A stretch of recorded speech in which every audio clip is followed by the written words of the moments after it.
We move to those middle of the pack teams where I said can sometimes have a bidding war with the top teams, but really those teams are going to be the most aggressive at the trade deadline if they're buying. If they're selling, which means that they struggle to go into the deadline, then they're actually going to sell off a lot of their veteran or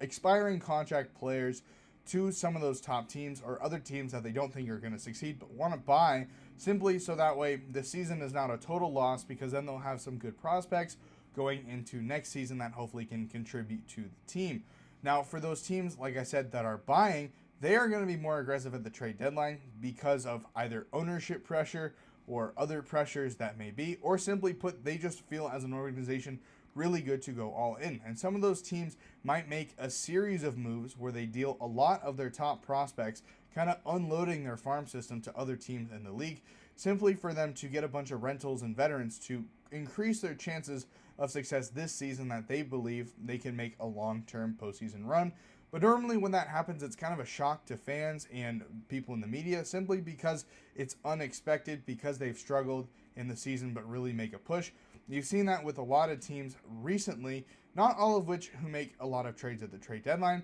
I'd say the most famous recent team was the Atlanta Braves, who were under 500 going into the trade deadline, made a ton of moves in that 2021 season, and then won the World Series beating the Houston Astros. So it is very possible for a team in that middle of the pack to get hot at the end with a bunch of new talent they acquired at the trade deadline and come out victorious. But it is very rare to see that. And like I said, a lot of those teams are going to be aggressive at the trade deadline in that middle of the pack, because they know they cannot let those players go to other teams. If they feel like they are the team of destiny, they need to pay as much as they're willing as possible to get as many good players as they can to make that push to win the World Series.